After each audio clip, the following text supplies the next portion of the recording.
सबसे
31वें श्लोक में कृष्ण कहते हैं क्या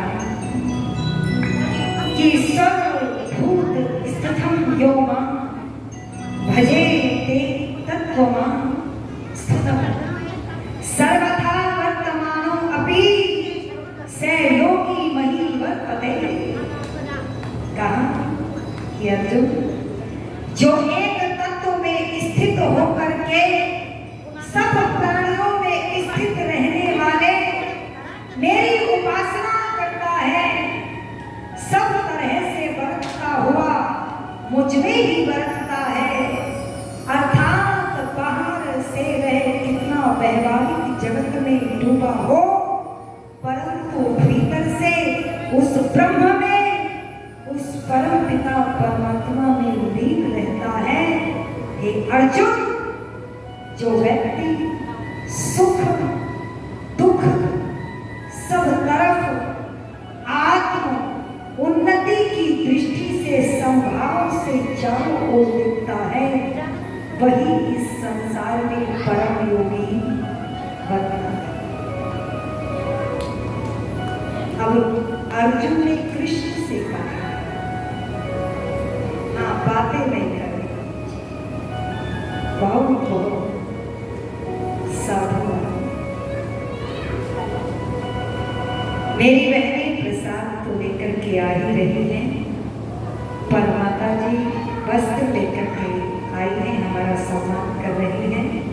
ये परंपराएं थी हमारे देश, विद्वानों का सम्मान अन्न धन वस्त्र और भोजन के द्वारा किया जाता था, और उनसे जो प्राप्त ज्ञान गुरुओं के चरणों में बैठकर के जो विद्या ग्रहण उन्होंने की, बोलो विद्वानों से वह सुनी जाया करती।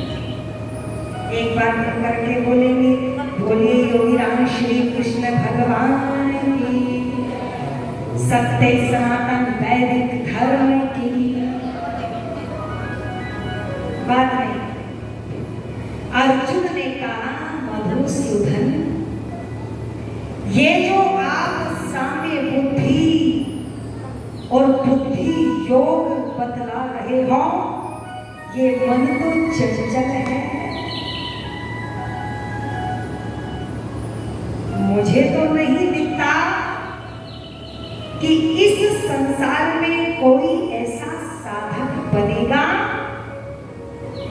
जो अपनी बुद्धि योग के एकाग्रता आसन और साधन द्वारा इस संबंध को स्थित करेगा। और कहा, हे कृष्ण, ये मन बड़ा चंचल है, मत डालने वाला है, बलवान है, हठी है।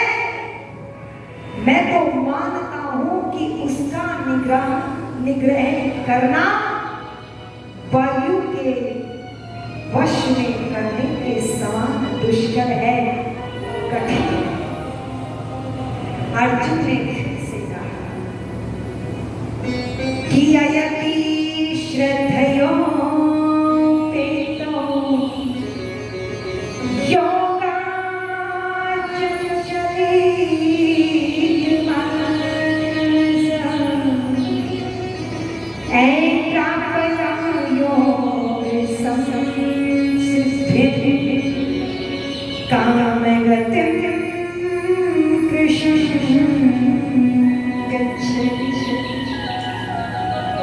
अर्जुन ने कहा, हे कृष्ण, अगर कोई श्रद्धा से युक्त साधक योग मार्ग पर चल पड़ा, परंतु यत्न पूरा ना होने के कारण उसका मन योग से विचलित हो गया, वह योग से भ्रष्ट हो गया, सिद्धि को प्राप्त नहीं कर सका, उद्देश्य को प्राप्त नहीं कर सका, तो वह किस गति को प्राप्त होगा।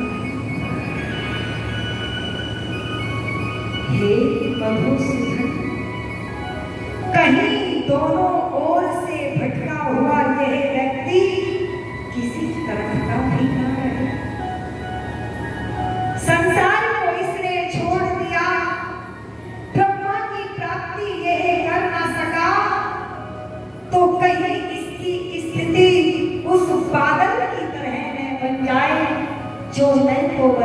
है और न आकाश में रहता है, अर्थात ना खेती को लाभ देता है और आकाश को भी छीन कर देता। मुझे लगता है कि कहीं न इधर का रहे ना उधर का रहे, ये मन बड़ा चला। हे कृष्ण, इस मेरे संशय को तो बिल्कुल छिन्न भी नहीं कर सकता। मैं जानता हूँ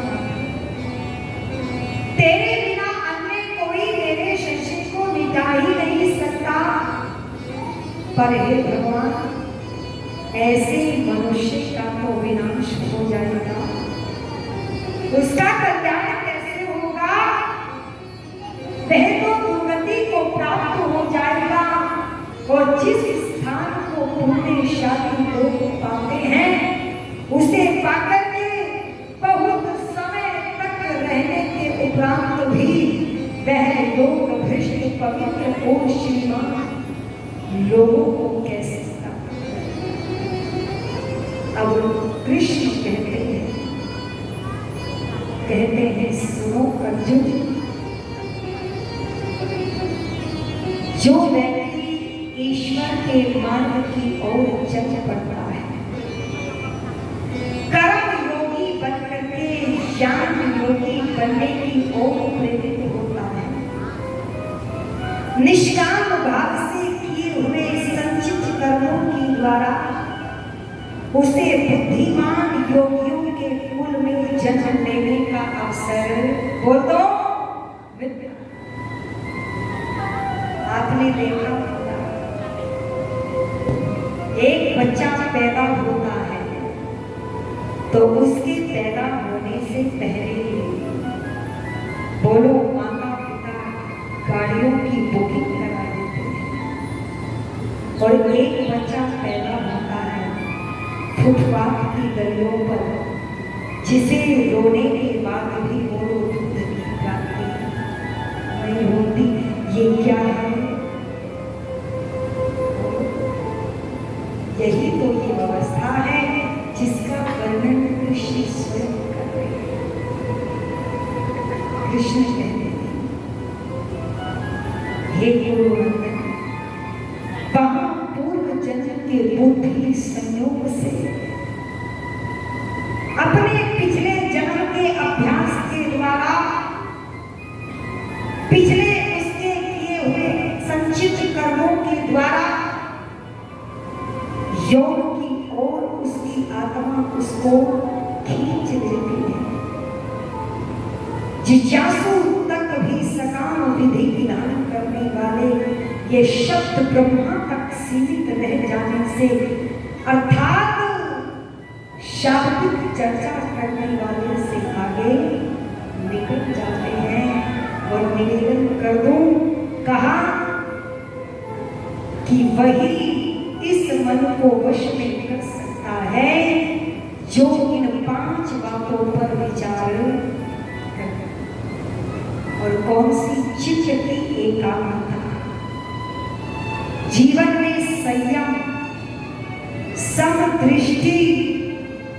समदृष्टि का अर्थ अभ्यास, वैराग और श्रद्धा। और कितना?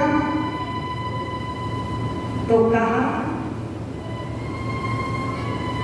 कि तेरे अंदर कितना अभ्यास हो कि तू इस मन को वापस लौटा करके परम पिता परमात्मा की भक्ति में लगा सके।